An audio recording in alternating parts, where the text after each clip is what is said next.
கௌதம் செல்லை இப்போ ஒரு எக்ஸ்ட்ரானரியான எபிசோட் வந்திருக்குன்னே சொல்லலாம். மிஸ் பண்ணாமல் ஃபுல்லோடையும் கேளுங்க. அதுக்கு இந்த வீடியோ பிடிச்சிருந்துச்சுன்னா லைக் பண்ண பாருங்கள். ரொம்ப பிடிச்சிருந்துச்சுன்னா நம்ம சேனலுக்கு வந்து சப்ஸ்கிரைப் பண்ணி கண்டினியூஸாக ஆதரவு வந்து தாங்க. இந்த பாரம்பரியமான நெக்லஸை வந்து எடுத்துகிட்டு வரதுக்காக தாமா நான் வந்து பேங்க்குக்கு வந்து போனேன். இந்த நெக்லஸை வந்து அடுத்த தலைமுறைக்கு கொடுக்கலான்னு முடிவு பண்ணிட்டோம் நானும் ஜெயாவும். இதில் என்ன ஒரு காமெடினா, இதில் நம்ம ராகினிக்கும் தெரியும். ஆனால் ராகினியே வந்து கேட்குற பற்றியா சரியா, நாங்கள் இப்போ ஒரு போட்டி வந்து வைக்க போகிறோம் உங்கள் 4 பேருக்கும். யாருக்கு கொடுக்கணும் ஏது கொடுக்கணுங்கிற விஷயத்த வந்து தெரிஞ்சுக்கணும். இன்னிலேருந்து சரியா ஒரு வாரத்துக்கு எல்லா விஷயத்தையும் நோட் பண்ணுவோம். காலையில் காஃபி போடுறதுலேருந்து நைட்டு பெட்ஷீட்டை மடித்து வைக்கிறதுலேருந்து எல்லாத்தையும் நீங்கள் பண்ணுற வேலையெல்லாம் பார்த்துக்கிட்டே இருப்போம். அப்படி வேலை பார்த்துக்கிட்டு இருக்கிறதுல தான் நிச்சயம் வந்து உங்களுக்கான விலை மதிப்பு இல்லாத இந்த நெக்லஸ் வந்து கிடைக்க போகுது. யார் யார் எப்படி சுவாரஸ்யமாக வந்து வேலை பார்க்குறீங்கன்னு பார்க்கலாம். அத்தை, இது எங்களுக்கு ஒன்றும் புரியலையே. வேலை பார்க்குறதுனா இந்த குடும்பம் மேலே பக்தி மரியாதை அன்பு பாசம்லாம் யார் என்ன வச்சுருக்கான்னு தெரிஞ்சுக்கிறதுக்காக தான் நான் வந்து இது மாதிரி போட்டி வச்சுருக்கேன். அதனால இது யாரோட சிபாரிசுனாலையும் கிடைக்காது சரியா. எல்லாருக்கும் மதிப்பெண் வந்து இருக்குது. அது மட்டும் இல்லாமல் இந்த போட்டியில் யார் யார் இருக்கான்னு பார்த்துக்கிட்டிங்கன்னா நீங்கள் 4 பேர். தலைமை தாங்கிறது நானும் நம்ம ராகினியும் தான் அப்படின்னு சொல்லும்போது, ஐயோ ராகினியாக இருந்தால் நம்ம 4 பேருக்கும் யாருக்காவது ஒருத்தர் கூட கிடைக்காதுங்கிற மாதிரி தான் யோசிக்கிறாங்க. உங்கள் மாமாவும் இந்த போட்டியில் வந்து இருக்கார் பார்த்துக்கங்கன்னொன்னே சந்தோஷப்படுறாங்க அந்த இடத்துல. நிச்சயம் ராகினி சித்தியோட மாமாவும் அத்தையும் கரெக்டாக தான் முடிவு எடுப்பாங்கிற மாதிரி தான் யோசிக்கிறாங்க அந்த இடத்துல. நம்ம 4 மருமகளும் ஒரு பக்கம் வந்து தீவிரமாக வந்து திங்க் பண்ணுறாங்க. 4 மருமகளும் தனியாக வந்து இருக்கிறப்ப ஏதாவது பண்ணி ஜெயிச்சே ஆகணும். என்ன பண்ணலாம் அப்படின்னு சொல்லி யோசிச்சுட்டு இருக்காங்க 4 பேரும். அப்போன்னு பார்த்து இந்திரா வந்து அப்படியே திங்க் பண்ணிகிட்டே இருக்கிறப்ப இவங்க வந்து என்ன செய்யலாங்கிற மாதிரி பேச்சு ஆரம்பிக்கிறதுக்குள்ளே இந்திரா வந்து என்னென்ன செய்யணுங்கிற மாதிரி முடிவு பண்ணிட்டாங்க போல இருக்குது. இதை வந்து ஷேர் பண்ணுறாங்க என்னென்ன செய்யணும்னு. நம்மளாம் யோசிக்க ஆரம்பிக்கவே இல்லை, அதுக்குள்ளே இவெல்லாம் முடிவே பண்ணிட்டாளா. பார்த்துக்க இந்திரா கிட்ட கொஞ்சம் ஜாக்கிரதையாக தான் இருக்கணுங்கிற மாதிரி ஹேமா சுபா காவியா எல்லாரும் வந்து தந்திரமான முறையில் பேசிகிட்டு இருக்கிறப்ப வெற்றி வந்துடுறாங்க. ஹேமாவோட ஹஸ்பண்டு அவங்கள பார்த்தோன்னே வந்து குடுகுடுன்னு போகிறாங்க. ஏம்மா பார்த்துவா ஹேமா, நான் வந்துட்டேன், எல்லாம் ஓகே தான், இனிமேட்டு உன் கூட மட்டும்தான் இருக்க போகிறேன், அங்கே பிஸ்னஸ் வந்து பார்த்துக்கலாம், அது மேக்ஸிமம் வந்து முடிஞ்சிருச்சுங்கிற மாதிரி தான் யோசிச்சுட்டு இருக்கப்ப வெற்றி நீ இங்கேயே இருக்கலாம்ல. இருக்கணும் தாம்மா ஆசை, ஆனால் என்ன பண்ணுறது, அங்கே பிஸ்னஸ் வந்து அப்படியே வந்து போயிட்டே இருக்குது, முடியவே மாட்டேங்குது, அதான் பிரச்சனையாக இருக்குங்கிற மாதிரி வெற்றி வந்து சொல்லிகிட்டு இருக்காங்க. அப்போன்னு பார்த்து நம்ம இந்திரா வந்து எல்லாரும் பேசிகிட்டு இருக்கிறப்பே வந்து அத்தையோட மனசை கவரணும்னு சொல்லிட்டு டீ போடலான்னு பார்க்குறாங்க. டீ போட்டால் என்ன இருக்கும், ஸ்பெஷலான டீ போடலான்னு சொல்லி க்ரீன் டீ வந்து போட்டுட்டு இருக்காங்க நம்ம இந்திரா அந்த இடத்துல. அப்போன்னு பார்த்து காவியா ஹேமா சுபா எல்லாருக்கும் வந்து யோசிக்கணும் வந்து வந்துடுச்சு.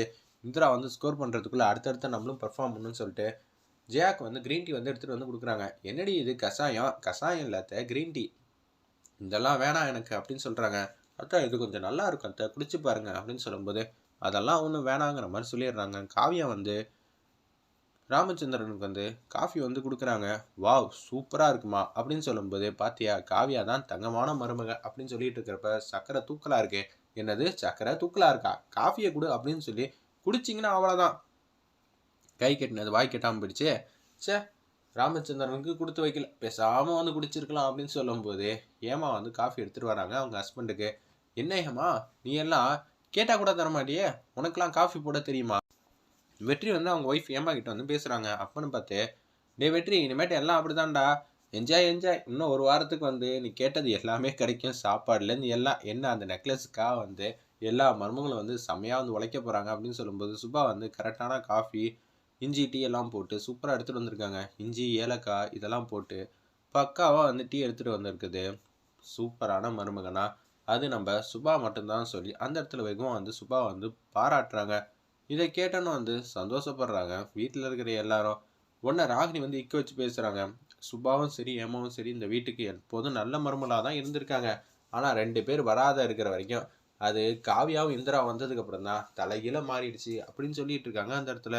அப்போன்னு பார்த்து நம்ம இந்திராவுக்கு ஏதோ பொருள்லாம் தொடச்சி வச்சுட்டு இருக்கிறப்ப ஃபோன் வருது. இதை வந்து ஒட்டி கேட்குறாங்க நம்ம ஜெயா. என்ன ஃபோன் காலாக இருக்கும் அப்படின்னு சொல்லும்போது அவங்க வந்து பேசுகிறாங்க. இந்திரா ஆஃபீஸில் ஒருத்தவங்க வந்து வேலை பார்த்துட்டு இருக்காங்க. அவங்க தான் பேசுகிறாங்க, மேடம் நீங்கள் வராதனால இங்கே பழையபடி எல்லாமே வந்து மாறுது மேடம், நீங்கள் வந்தால் மட்டும்தான் எல்லாமே வந்து தெளிவாக வரும். ஒரு வாரத்தில் வந்துடுவீங்களே. வந்துடுவேன் தான் நினைக்கிறேன் மேடம். மேடம் வந்துருங்க மேடம் அப்படின்னு சொல்லும்போது நான் அப்புறம் பேசுகிறேன்னு சொல்லி ஃபோனை வச்சிடுறாங்க அந்த இடத்துல. என்ன அரட்டையா, வேலை பார்த்துட்டு இருக்கிறப்ப ஃபோன்லாம் பேசிகிட்டு இருந்தா இது கூட உனக்கு மைனஸ் ஆகும் பார்த்துக்க, இன்னொரு வாட்டி இது மாதிரிலாம் சொல்லிகிட்டு இருக்க மாட்டேன்னு சொல்லி அந்த இடத்துல நம்ம ஜெயா வந்து சொல்லிட்டு போகிறாங்க. வெற்றி வந்து அப்படியே அவங்க ஒய்ஃப் கிட்ட வந்து பேசுகிறாங்க. என்ன ஏதுன்னு தெரிஞ்சிச்சா? என்னங்க அதுக்குள்ளே தெரியுமா? இனிமேட்டு தான் தெரிய வரும். உனக்கு என்ன குழந்தை வேணும் அப்படின்னு சொல்லி கேட்குறாங்க. அந்த இடத்துல நம்ம வெற்றி அப்பன்னு பார்த்து குழந்தை பிறந்தா போதுங்க. என்னை பொறுத்தளவு வந்து பெண் குழந்தை பிறந்தா தான் நல்லா இருக்கும். பாவாடை சட்டையெல்லாம் போட்டுட்டு கொலுசெல்லாம் போட்டுட்டு குடுகுடுன்னு ஓடினா எவ்வளோ சூப்பராக இருக்கும் அப்படின்னு சொல்கிறது எல்லாத்தையும் வந்து ராமச்சந்திரனும் அவங்க அம்மாவும் கேட்குறாங்க. நம்ம ஜெயாவும் வெற்றியோட ஆசையை பார்த்தீங்களா, அதே மாதிரி தான் இருக்கணும், ஏங்க தங்கச்சி ஞாபகம் வந்துடுச்சாங்கிற மாதிரி அந்த இடத்துல வந்து ஹேமா வந்து கேட்குறாங்க நம்ம வெற்றிக்கிட்ட. ஆமாம்மா, மறக்க முடியுமாம்மா அப்படின்னு சொல்லி ஃபீலிங்காக வந்து யோசிச்சுட்டு இருக்காங்க. அந்த இடத்துல நம்ம வெற்றி ஒரு பக்கம் டைனிங் டேபிளில் வந்து எல்லாரும் வந்து உட்காந்து சாப்பிட்லான் இருக்காங்க. அப்பன்னு பார்த்து சாப்பாடு வந்து இந்திரா வந்து சமைச்சு வச்சுருக்காங்க போல இருக்கு. எனக்கும் சரி எங்கள் அக்காவுக்கும் இந்த சாப்பாடு வந்து பிடிக்கவே இல்லை. சாப்பிட்றதுக்குள்ளேயே வந்து ரிஜெக்ட் பண்ணுறாங்க. இந்திரா சமையல் எல்லாம் செம காமெடியாக இருந்துச்சுன்னு சொல்லலாம். ராகினியோட பெர்ஃபார்மன்ஸு ஏன்டி கொஞ்சம் சாப்பிட்டு தான் பார்ப்போமேன்னு சொன்னால் சாப்பிடாதங்க நல்லாவே இல்லை.